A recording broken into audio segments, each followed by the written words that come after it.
Road, Suite B. I am Scott Slocum. It's a pleasure to have you aboard. Welcome to those of you watching online. Welcome to you listening on 1340 WJOL. I start a brand new program today. We were approached by the gentleman you see him already, that we're going to be talking to here in just a matter of seconds. Said, Scott, I want to reach a lot of people, and sound bites aren't doing it for me anymore. Quotes aren't doing it for me anymore.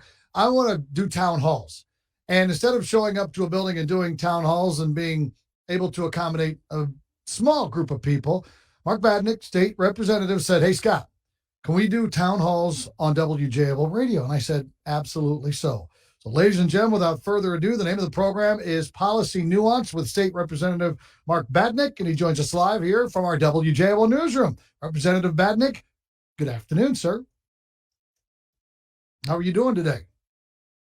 Oh, we got a bit of a mic issue in there. If we can help him out a little bit. I think Evan is in the other room. Mark, if you want to hang on 1 second, and I'll reset and start. We do need to get his mic off and running in there, Scott, if you will. The mic in there is where we need to go. So he is inviting you all to participate. And we're going to be giving you an email address here in a matter of a couple of moments where you can email me, Scott Slocum at WJOL.com if you'd like to ask a question, or he'll be giving you another one, and we can talk to you directly. And you can email in real time during the program. That's how it's going to work. Do we have you? No, he's still working on it in the other room. I think I'm on. There you go. Now we got it. See, Now I can't hear Scott. Now, well, you should be able to hear Scott. But anyway, we'll cue him down here for a moment. So again, what we're looking for in real time is you calling in, and we'll open up the phone lines a little bit later on if we have time today, but you coming on, getting on your computer and emailing us any questions you have. We don't care if they're in support of what we're talking about, against what we're talking about, doesn't matter. We just want to hear from you. Representative Batinick, do we have you now, sir? We don't. Oh, I think there we go. There we go. How about that? Passing law is a lot easier than radio, right? well, the equipment is all tuned up and everything.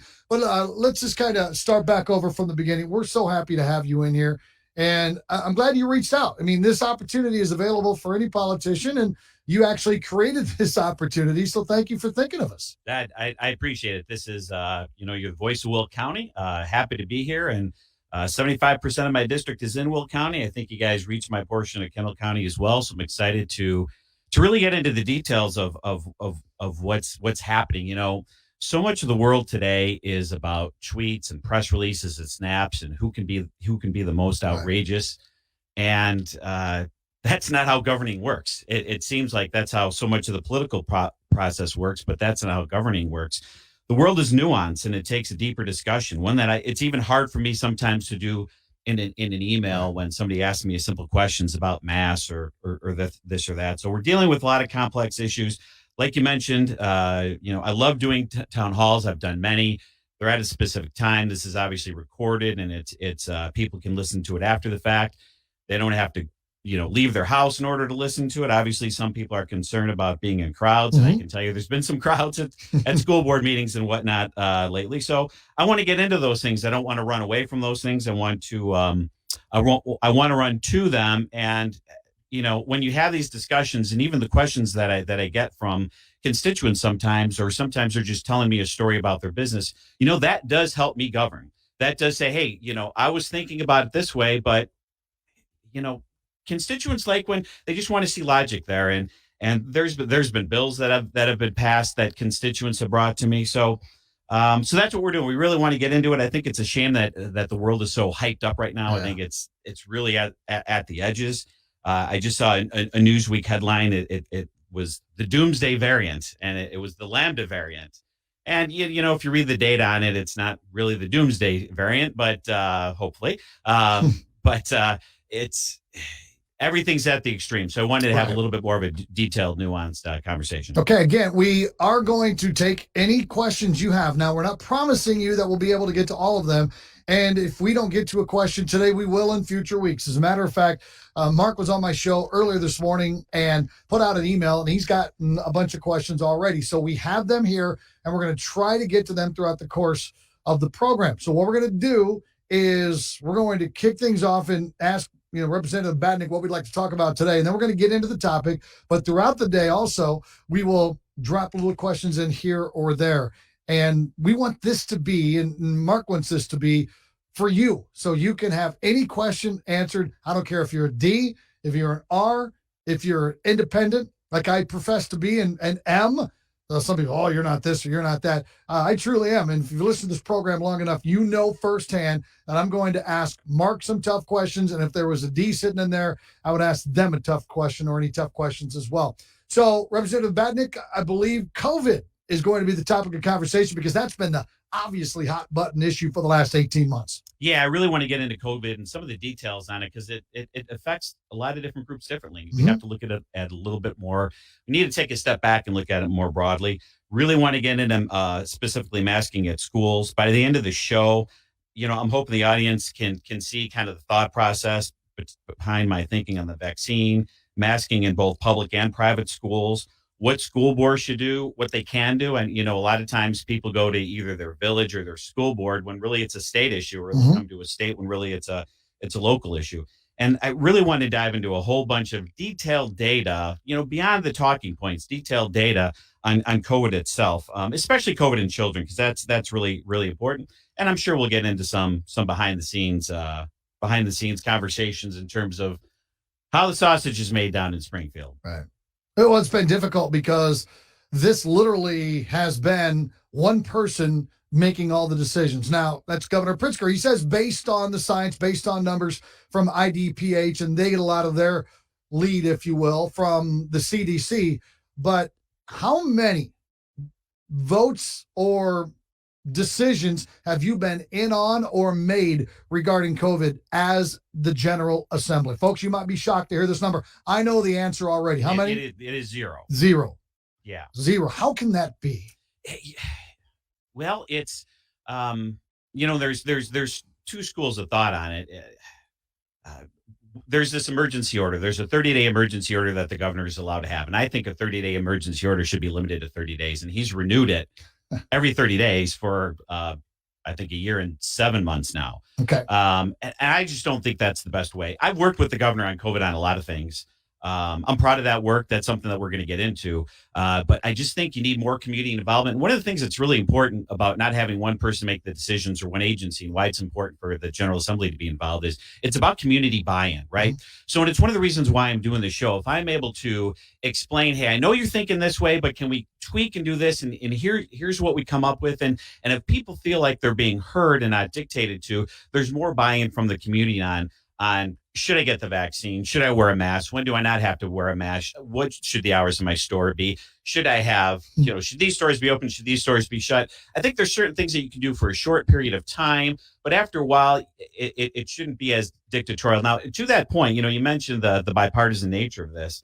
I actually consider myself what I like to call a solutionist. I think that I believe that in most instances, that is the solution is a little bit more lands on the conservative side of the aisle, which is why I'm a Republican. But I like to come up to solutions for problems. And, on COVID, this has gotten partisan, and it really shouldn't be. Right. It really shouldn't be such a partisan thing. So it's easy for members of the General Assembly to pass the buck and say, hey, the governor's handling it. Then they really don't have to bear responsibility, and the governor's going to bear responsibility for it either way. So the majority party has certainly taken the tack of letting the governor renew his orders. And what I'd like the majority party to tell me is, if Ronner were governor right now, would they take that same tack? Right. And that's kind of how I operate. If the shoe is on the other foot, would I be wanting to take the same tack? And if Ronner was governor, I wouldn't want him dictating everything. Now, to that point, there's some people that are really happy that in Florida, DeSantis is doing all these executive orders. Well, I don't think that's right either. Right. I like the idea of more local control or local involvement for some of the school districts down there. You can't like the process only because you like the result when it comes out your way, because it's not always going to come out your way. So you have to kind of balance that out on what's going to be right in all situations. So we need more involvement from the GA. Let's go back, Representative, to the beginning, to the origin. 2 weeks to flatten the curve, the initial mitigation. Seems like ancient history, but I think it's fair to go back and ask what was happening in Springfield. Yeah, well, we got kicked out of Springfield, which at the time certainly makes sense. So the beginning of COVID, it's actually nice to go back and kind of tell the story of where I was in the beginning and what my approach was. And my main approach was always just to follow the best data that we had at the time. Now, obviously that's changed. There's things we've learned. Initially, we didn't realize that the touching is probably not really where you're going to get COVID. It's Right. more of a breathing thing, right? Right. I remember my daughter came from Arizona to visit me. She didn't wear a mask, but she wore gloves on the plane, which is it doesn't make a lot of sense today. But my 50, I turned 50 in February 24th of 2020, and I remember talking about this thing at the party in Italy, and what's going to happen Mhm. here, and then obviously it really within a couple Right. weeks really ticked up within the United States. And I remember digging into the research, and probably one of the best things I did is I really started reading research papers and not so much headlines and articles or TV shows. If I did get an article, I would always want to get into the um, the study that actually backed up what the Sure. article was saying. Because I can tell you, I've seen studies where both sides are able to make their case from the same study, right? So I really wanted to get to the raw data. And one of the things I realized very early on was that this was deadly for seniors. Mhm. It was pretty obvious. It was deadly for seniors, and it was deadly for people who are overweight, certain comorbidities. And it was the Thursday before we even closed down schools. And armed with that date, I called my mom and dad, and my mom was home. My dad was at choir practice, and I said, "Mom, here's the deal.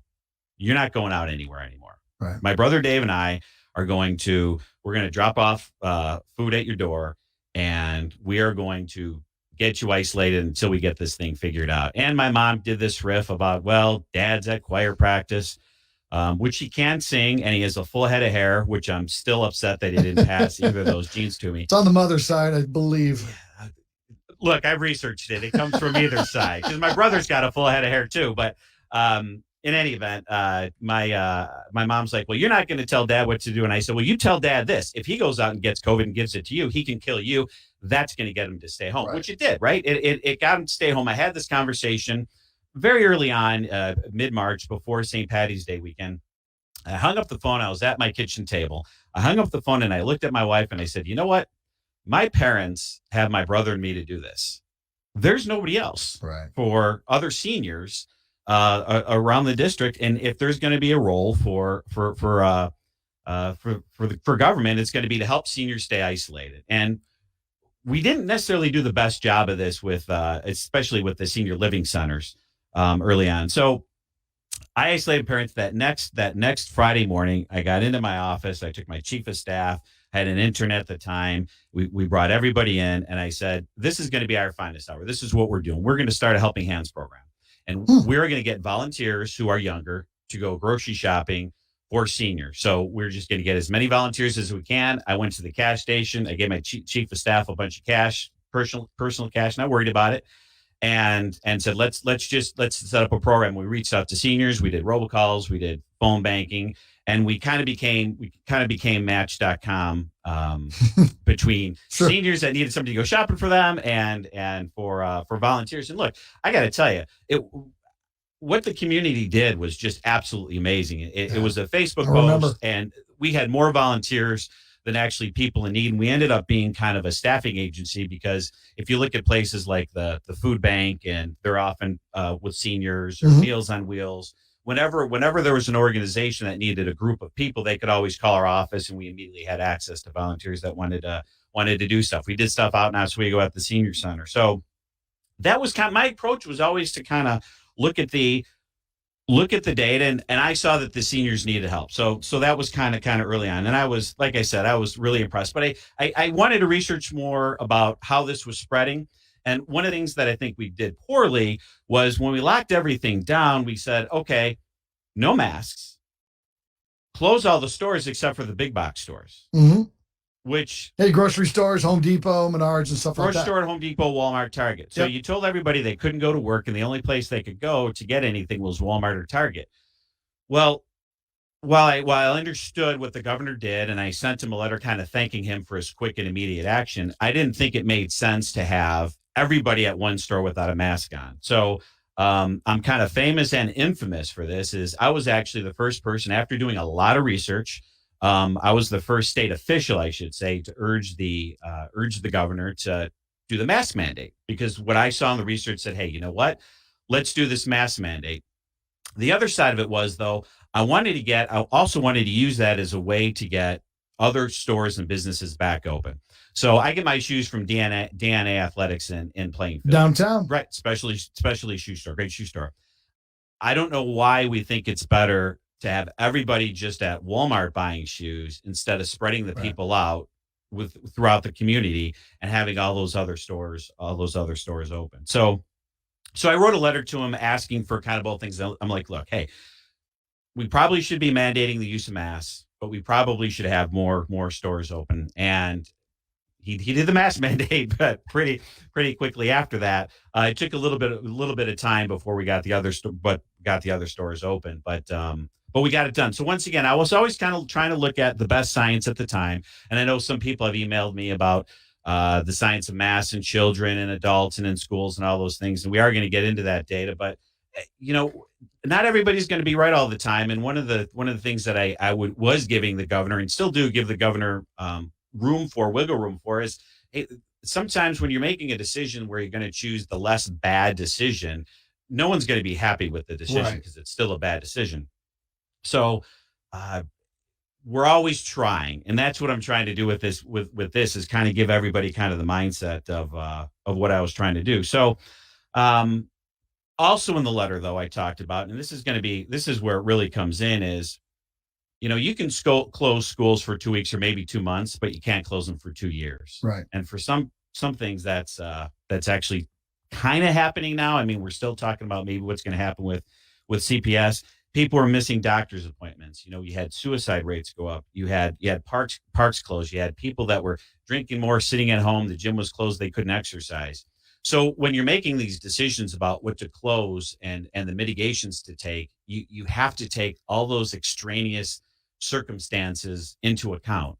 And I don't know if we did this. It's kind of dragged on so long, and the goalpost has moved, that we really haven't talked about the side effects of all the. There's been a bunch of them. Yeah, and look, I got to give a shout out to my wife. My wife is a special ed teacher, and she's been dealing with some difficult situations. And when you look at the data on kids clearly aren't. There's a lot of parents that are concerned about the Delta variant. There's no evidence that the Delta variant is more dangerous to kids than the other variants. There is evidence that more kids are catching it because it spreads so easily. Mm-hmm. So those are two different. So different things. More kids can get it, but it doesn't affect them as badly as it does some of the adults.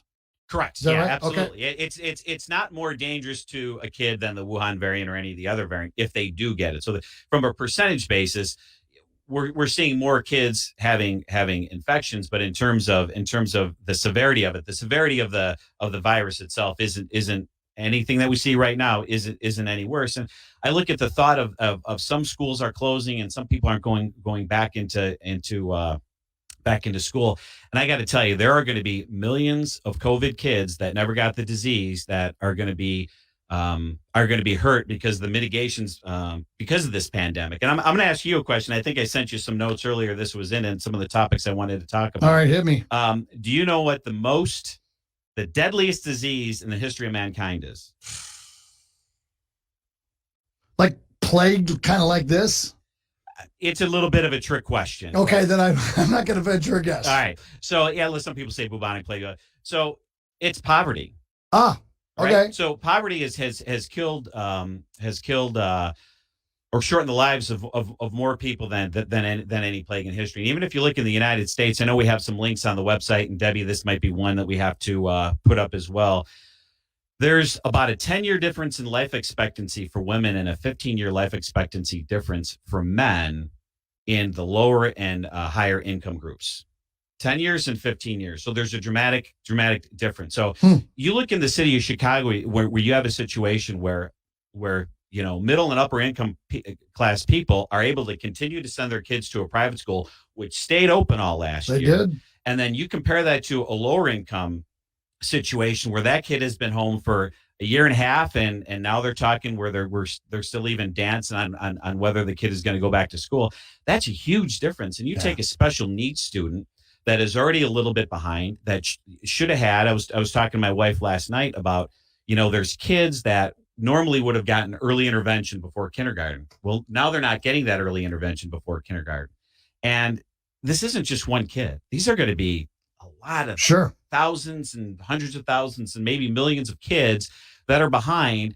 And what you're going to see is you're going to see the income gap grow. And when I look at a 10-year life expectancy difference for women and a 15-year life expectancy for men with that income gap difference in the United States, we have to start taking that into account. And if there's one thing that I will be as loud as I can be, is pushing to make sure schools stayed open. I know we had some local schools closed, some local schools stayed open. I think the net benefit to kids, the net benefit to society in terms of how many more days on earth these kids are going to live is just far outweighs the risk in most situations. Now, I'm not saying if there's a big breakout, we don't take a pause, but by and large, we definitely need to keep. But it's all up to, unfortunately, to the superintendent and the school boards. I mean, they were literally going against what was being prescribed by the IDPH. Mark Batinick live in our WJL studios here and on StreamYard and on Facebook. This is called Policy Nuance, the first of what we believe are going to be many town hall meetings here live on the air.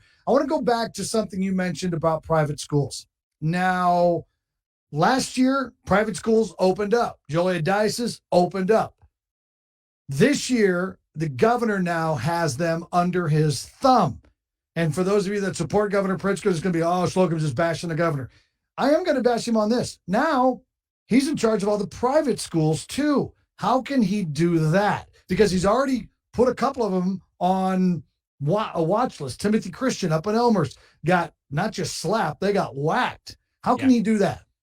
The General Assembly's not involved. I mean, I would love to see this. You're going to get me hyped up on this one. I would love to see each one of my fellow members of the General Assembly take that vote and put it on the board and see what would happen back home with their constituents. I wouldn't fly. Right. Not in the Chicagoland area. They wouldn't like it. And that's why we need the General Assembly involved. Look, I've had people reach out to my office on both sides of the masking issue where they're like, hey, I know there's a loud group of people that don't want masks in school, but I actually want masks in schools. And then there's people that have obviously been wanting to say, hey, we should have masks in schools. If there's one thing I am certain on, the governor should not have the authority to tell a private institution what to do, because those kids are making a choice to go there. There has to be some individual responsibility and individual freedom. There's not the same ability in a public school. There are people that have to go to, we need people to go to public schools, right? It's a different calculus in a public school. But to stretch it to a private school is I am very much in disagreement with that. That was a question from one of our listeners. Again, and Representative Batinick, you have an email address. People can ask questions that we'll be checking in with. We can't get to them today because we have a bunch of questions already. We will in future shows. Could you please give us that email address? IllinoisQuestions@gmail.com. Okay, because the question about private schools was one from one of your constituents recently as well. All right. Can I ask you a couple others here? Sure, yeah. That we've gotten from people? Yep. All right. Let's go also back to actual credible scientific studies that show masking of school children is decreasing the number who get severely ill. Is that true? Where is the credible information on that? Yeah, so that's a great question. It's one of the reasons I saw. I had a couple of people email me an article on that. I think it was in New York Magazine, and I'm glad that I went back once again and read the actual data on it. If you believe the data on that article, and if you're going to trust that research study, then you have to trust the fact of everything that's in it in terms of, they do say that wearing masks helped with the adults in the school. Right. And they also said ventilation made a big difference when you read the actual study. Where it took into account with kids was, and this is, I might even have this on my phone. I want to say that it said it was only a 21% decrease in COVID spread, which they found statistically insignificant. Now, we can argue back and forth whether or not 21% is statistically insignificant. I don't necessarily think it's statistically insignificant, but that was the gist of the study. But it's one of those things where, trust me, I've read a gazillion articles on masks. And if you think of the premise of it, it's working on the adults and it's not working on the kids in school. You kind of have to take a step back and you kind of have to take your professor research hat off and kind of look at it in the real world. And this is one of those times where the real world may or may not match the science behind it. It's a pretty easy solution. I mean, how are you going to keep a 5-year-old, 6-year-old, 7-year-old masked all day long, Right. right? So the practicality of masking kids in school may not meet the strict science that you see in the laboratory, and I think that's kind of what it's pointing to when I take a step back. Okay. And it's not to say that because I had once again, this is people can listen to this conversation. I have a very nuanced view on masks when in schools, in public schools. You know where I am on private schools, but in public schools, when I was talking to administrators back in July when COVID was really low and they were deciding on the mask debate back and forth, what I said to them and what I wish the governor would do, and frankly, I wish the General Assembly would do, is I said, look, why don't you put a metric on this, right? So we have one study from Georgia. It says a 21% reduction. I don't think that's insignificant. The number of, I want to say it's in the 300s, the number of kids that have the number of deaths of children dying with COVID. Once again, we don't know if there was a comorbidity there. Mhm. Most of the instances that I personally know about, there was a significant comorbidity there. So we do know, I understand the mask debate. We do know that kids really aren't at risk. This is very flu-like for kids still, right? However, at the same time, I wish we just put metrics on it and gave the community a goal, kind of like what we had before with the regions and reopening Yeah, the businesses. 6.5 and 8%. Right, where we just said, hey guys, I'm not going to be the bad guy. The governor's not going to be the bad guy. We're all going to get room in advance, and we're going to say, hey, when the case count is this or a spread is this, public schools, you're going to wear masks, and when the case count goes below this, we're going to take them off again. The problem is parents feel like the goalposts have constantly been moved. Oh, yeah. Now it's to the point where I think that people are afraid to even set that goalpost. So right now people are thinking that it's just going to be till the end of time. And one of the reasons why we need the General Assembly involved is this isn't zero risk on having kids wear masks, particularly young kids. You know, they talk about social cues. Once again, I'll go back to my wife with speech pathology and special needs kids and all those sorts of things. There are scenarios where it's very difficult to wear masks. And I mean, I'm going to go into one of the things that I wanted to talk about today was, you know, people say, well, just listen to the experts. Well, one, sometimes there's some errors in what they have to say, but more importantly, which experts are you going to listen to? Yeah, you got WHO, Right. You got CDC, you got IDPH, you got a bunch of, you got Will County Health, all Kendall County Health Department, you got them all. Well, and the World Health Organization does not recommend masks for people 5 and under. I think this is up on the website. How come we haven't heard that here in America? I'm not sure. 6 to 11, they're actually pretty judicious about it in terms of they say if there's widespread transmission in an area where the child resides from 6 to 11, you can wear it. They also say during sports, don't wear it. Once again, you know, a kid has to go to school if you're really concerned about your kid's health. And there's widespread. I understand the masking situation, but your kid does not have to play basketball, right? If you as a parent decide that. So I think in some of the things where you're choosing to do certain things versus things that you have to go through needs to have kind of a separate metric on whether or not you wear the mask. So the World Health Organization is much different than the CDC in terms of how we should mask and what the process should be for them. Interesting. All right, I got another question here. This is from one of your constituents. Mr. Batinick, why haven't we seen you at school board meetings? Hundreds of parents are showing up and we haven't seen you. That really is a great question and a fair question. And I think the simplest way for me to answer it is just to say kind of everybody has their sandbox. And I work with the school board and I talk with them behind the scenes. I don't know if what I would do in that environment. I'm just another citizen going up to talk. It's not like I get to sit up with the school board, make policy and do anything different. And I feel my influence is better behind the scenes than kind of just showing up with the group. And then the other part is I do have some nuanced positions on all this stuff, right? I don't think it's as simple as mask, no mask, right? The bulk of my caucus wants just the local school board decide on whether kids should wear masks in schools. The Democratic caucus is happy letting the governor do it. Well, I kind of don't want either of those. I want us to put some basic metrics, maybe at a county level, that decides what's happening. So there's a whole bunch of reasons. I try to be as accessible as possible, but I think I do more more good, not getting in the way of what's happening at a school. Yeah, you can't control them. I would back what you're saying there as well. The last thing they want to do is feel like somebody's looking over their shoulder, and let them make the decisions. That's what they've been elected to do. So thanks for the question, but I could have answered that one for you. Just stay away. This, like you said, this is my sandbox. Can we get to vaccines? Sure. Are you ready to go there yet? I got one here.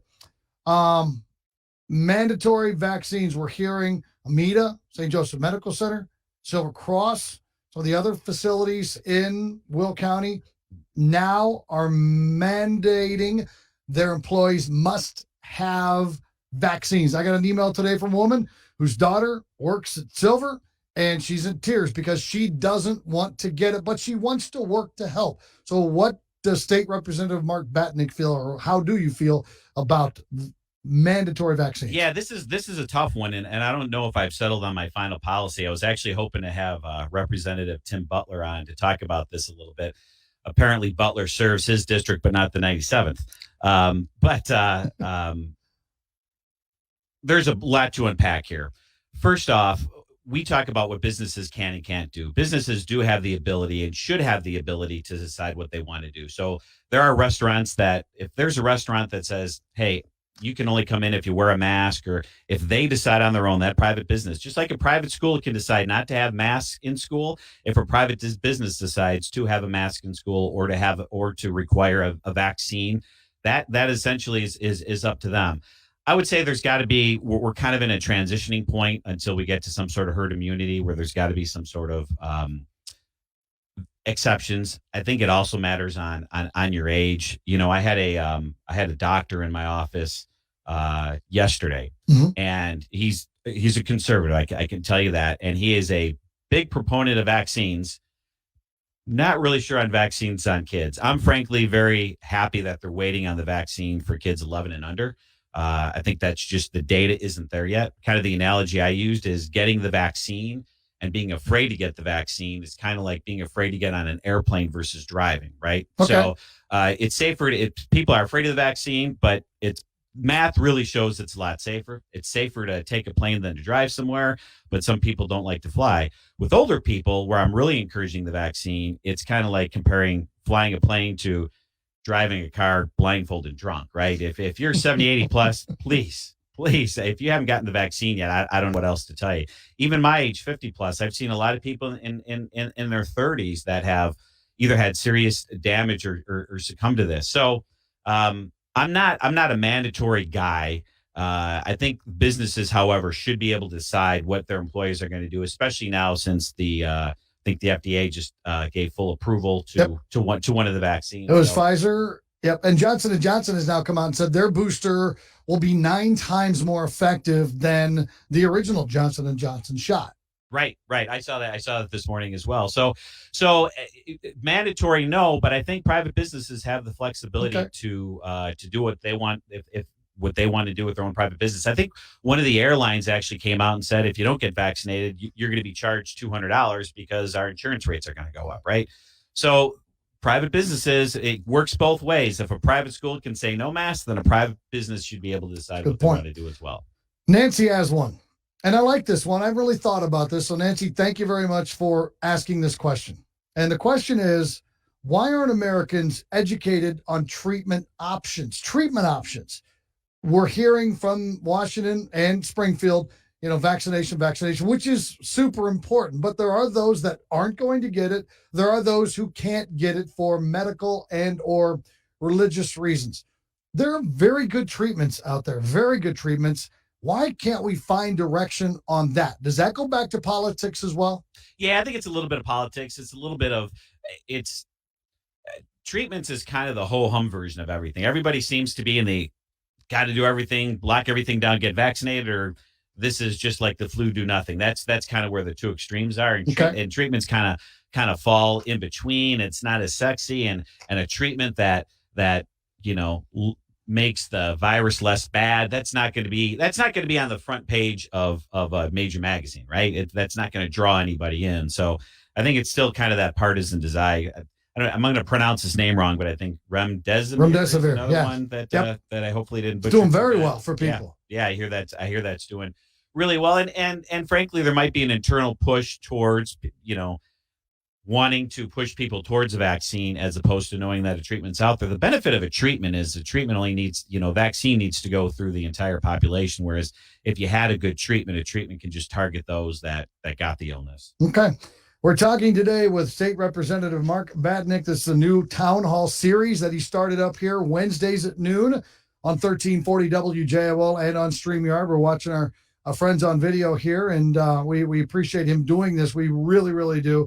And, of course, you could be watching at a later date online, not able to get any questions in. But if you do, we have an email address. Please send us your questions. I want to get to a couple other things here.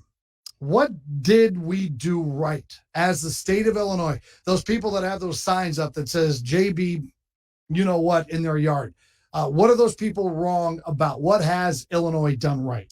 Well, look, I've looked at the math. It's a data thing. The vaccine is absolutely the conservative doctor I was talking to yesterday said the vaccine, with a big smile, he said the vaccine is just a wonderful, wonderful thing. And the math is proving out on that. We're higher in vaccination rates. One of the reasons they suspect that we're not having the number of cases that some of the other states are with the spread of Delta in terms of hospitalizations and whatnot is because our higher vaccination rates. I think we were pretty good in terms of getting news out. I think we were organized. I'm probably one of the few people that actually liked the regions. In the beginning, some people in areas that weren't by Chicago, that weren't being affected, kind of wanted the regionalizations, but then they got higher and then they didn't want the regionalizations anymore. And there's some pushback on, well, I'm on a border region. Well, there's always going to be a border. There's always going to be a county line. It's never going to be perfect. I mean, my district, half of my district is in Region 7, which is Will County and Kankakee, which goes to the Indiana border. And then I have a small portion. So think of this. The town of Plainfield has a small portion in Kendall County, and that region goes to the Iowa border. Just the way the regions went out. It's really not ideal for this area, but it somewhat worked. So I think those are kind of some of the things that we got. We're middle of the pack in terms of, if you want to use kind of a real rough metric of deaths per million. And there's a lot of things that play into that: average age of a population and weather in an area. So we certainly did some things well. What could we have done better? Well, we could get the GA involved. I think some people might disagree on that, but eventually, I think you definitely need the General Assembly involved. And we had and some examples where I remember when 4 people could be in a house together, get in their car, drive their boat to some water, but only 2 people could get in the boat. Right? That didn't make sense. I think the fact that we pushed everybody to the big box stores was definitely an issue. LaSalle Veterans Home. Wow. Probably the biggest mistake, and this was exacerbated even more in New York, is, and maybe something that DeSantis has got some credit for in Florida, he really focused on. We weren't as focused. My approach has always been to look at the data and focus. Sure. I don't think we're as focused on the nursing homes and the group living situations as we could have been. And what happened at the LaSalle Veterans Home was certainly a big issue. A couple of the creative things we could have done is we had a lot of stimulus money out there. I would have liked to have seen stimulus money for people who decided to become lock-in workers at assisted living homes and give them extra money so that we don't have people coming in and out as much, right? I would have liked to have seen teachers that wanted to teach be given extra instead of paying people extra to not work. How about paying teachers extra to work for those special needs kids, or people that wanted to go to school, or the low income groups, right? Maybe pay a bonus to the younger, healthier teachers that were willing to take on that risk. So those are some of the things that the last one is, man. Heck, my identity was stolen in the unemployment. Yeah, me too. Thing, right. So you had people who were getting money who didn't deserve it, and this. I'm glad you brought this up. This is probably one of the most frustrating stories, and what frustrates me about a small business person in government. We were talking with the unemployment agency, and we're at a conference call, and they talked about all the bureaucracy that it takes to hire people. So here you are, they're way behind because they didn't have enough staff. Guess how many months it took to onboard extra staff after the pandemic started? What should take just weeks. I know HR's tough, but what should take just weeks, probably. I'm going to go 4. 8 months. 8 months. 8 months. So think of the Wow. irony of this. You had an agency that's processing people who are unemployed, and they can't hire somebody and get them onboarded Unbelievable. due to, like, I think it's Rutan laws. I'm going to mess up that acronym. I'll try to find that, but just the bureaucracy of everything. And that's the kind of thing, like, hey, if we're going to have emergency orders for something, this is where barriers of government need to be breaking down. And maybe people who are at the Secretary of State office where it's closed, maybe some of those people have to have the ability to shift over. I know there's training involved, but you can't tell me that even having extra people to get coffee for the people that are actually doing the work in the office needs to get done. And Yep. that's the part of government. I think the analogy I used at the time, I mean, it wasn't even 4 years we won World War II, and we couldn't hire somebody at the unemployment office for 8 months. That's probably that and LaSalle are probably our two most glaring weaknesses. Oh, and what drives me crazy, and we've talked a lot about it on my show in the morning, the Secretary of State's office, they have, I think it's been a disgrace. That LaSalle, obviously, because we're talking about a loss of life, but just as bad as the IDES has been the SOS. I mean, they were closed. How can they be closed? Grocery stores are open. Everybody else is open, but we let government workers stay at home. I had a serious problem, that huge problem with that. And then when they come back, we have all these long lines. So you're getting me all worked up now. And then some facilities, they can do what? Appointment only. Then some not appointment only. Did you know starting on September 7th, Joliet's DMV on McDonough is appointment only unless you're pregnant, disabled, or a senior citizen? Do you realize the mass chaos that is going to cause on that morning? Yeah, that is It's unacceptable. Yeah, that's and you had a lot of, I mean, how about some bonuses, some stimulus for the guy working the checkout at the grocery store? Amen to that. With hundreds of people coming past his checkout screen at the beginning. So those things, and not all those things were at the state level. A lot of those things were obviously at the federal level too. But some of that stuff was head scratching to me. I do want to tell you a couple stories here real quick, Okay. that give you insight into how difficult it is to make on the science of this, and how difficult it is to make a decision. I got a couple stories. There were two scientists that are from, we'll call them Ivy League level universities, doctorates, and they were some of the people that were advising the state on how to close down COVID. And they had a group of charts. We were not allowed to take these charts. We were not allowed to keep them. We were allowed to look at them. We couldn't share them. And they said that if we did the lockdown order, I'm sorry, that by the middle of April, there'd be 35,000 cases of COVID in Illinois.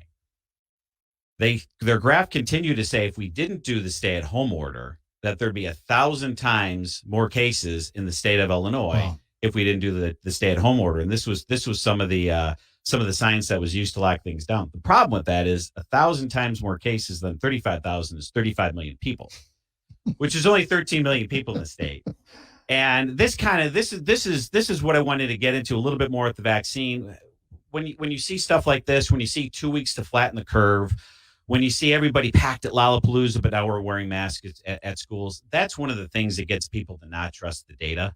And that's why we really need to be more open and transparent about the data. And once again, why I'd like to see the General Assembly involved, because the General Assembly has those public hearings where these people have to be dragged in front of, and the news cameras are there and they're recorded. And then the other part of making these decisions is a lot of people say, hey, the epidemiologist says this, the epidemiologist says that. Well, that's great. The epidemiologist is an expert in epidemiology. He's not an expert on the suicide rates of kids who are stuck at home only playing video games. He's not an expert on drug addiction.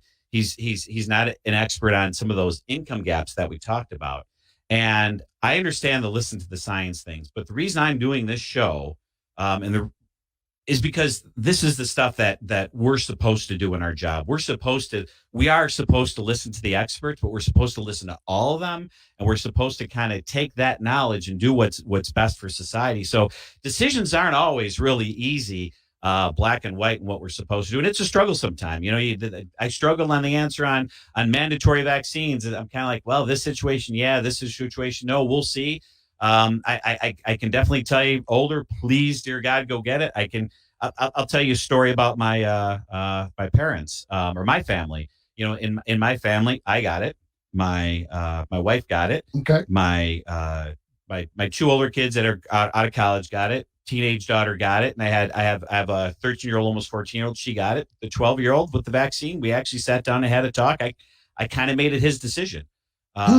It was one of those things where I'm not as comfortable. I even said to my wife, I said, with the younger kids, and until there's more, he had just turned 12. Sure. And with the younger kids, and I've talked to some doctors where the data isn't there yet on the risk for the younger kids, and if the vaccine is a net benefit. And once again, that's why I'm very thankful that the government is taking its time in determining whether or not. And our whole family got COVID, by the way. And did they really? It followed the curve. I tell you, my 12-year-old was 11 at the time, and he had a headache for an hour or two. Went to sleep, woke up, wanted to run a marathon. Was fine.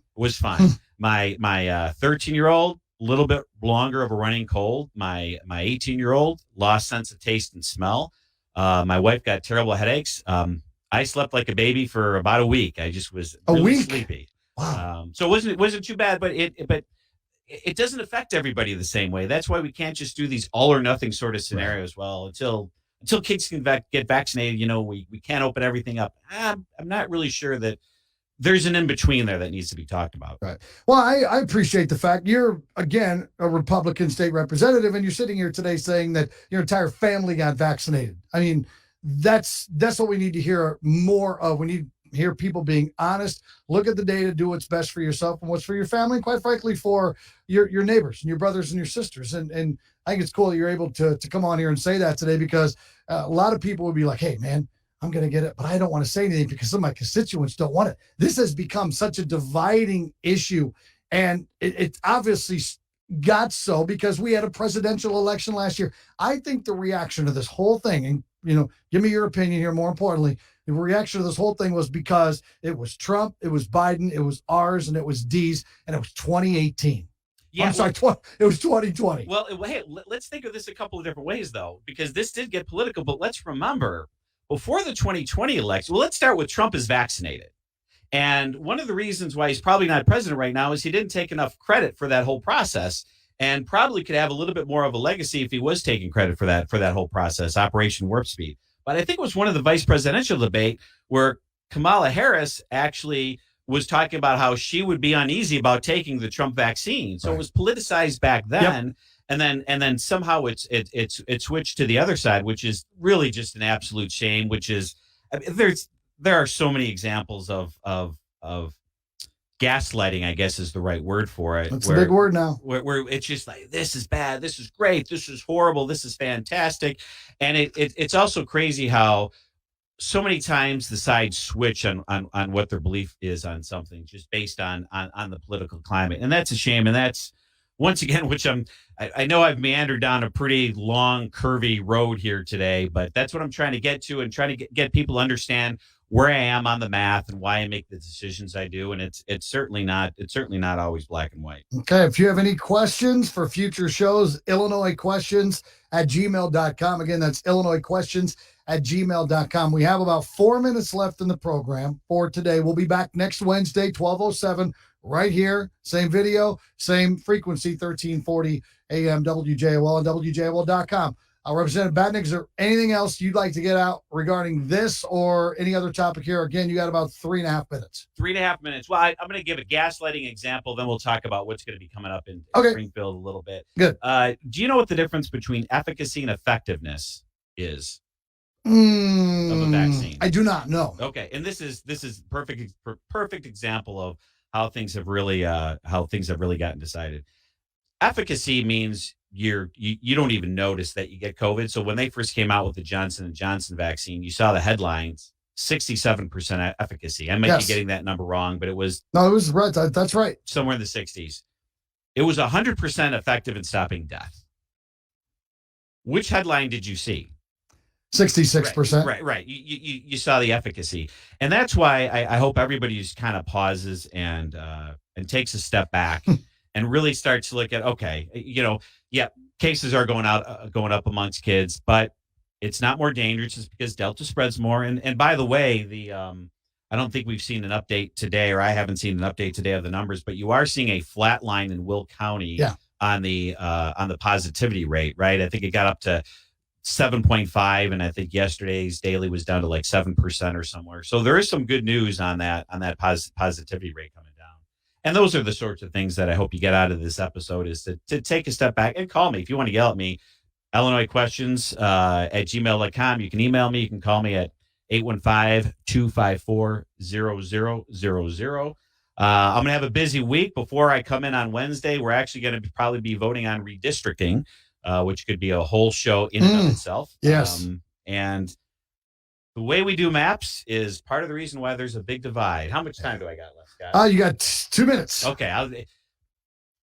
One of the main three reasons that you have a partisan divide in this country is gerrymandering, right? We create these Democratic districts and create these Republican districts, right? So you have a Republican that, like you said, is afraid to tell people that they've been vaccinated, because if they lose their primary, that subset of voters, they're going to lose office, right? And what we're doing, and what we're probably going to do, and I haven't seen the newly drawn maps, but the old maps, it was literally the way the Supreme Court ruled was you can draw maps for partisan advantage, which I think is just an absolute shame, right? It's horrible. It's a horrible way. I don't know why we're dividing people by race and political affiliation and all these sorts of ways, right? We're never going to take that next step if we keep doing that. So we're going to be voting on maps. Hopefully we get some good changes. The other part is cable news plays to the fringes. And then lastly, social media. You have algorithms, mathematic equations that will push you towards your belief, and it'll keep pushing you in that direction. And if you type in one thing, it just keeps pushing you that way more and more. It's going to be difficult to unwind this. I don't know how we unwind it. But, all we can do is keep having conversations like I like to have and try to have, where we need to point things out on both sides. And hopefully this town hall will develop into that, where people will hear from you and go, oh man, maybe all Republicans aren't that bad. Then if we could talk to Democrats, maybe all Democrats aren't that bad, because it's got to fall, Mark, somewhere in between. Final word, 20 seconds. We don't live on the fringes. We live in the middle. The last thing I would say, talk to your doctor. Please get vaccinated. If you're eligible to be vaccinated, it completely makes sense. You've been listening to Policy Nuance with State Representative Mark Batinick. Again, if you have any questions for future shows, it's simple. IllinoisQuestions@gmail.com. I'm Scott Slocum. This is WJOL.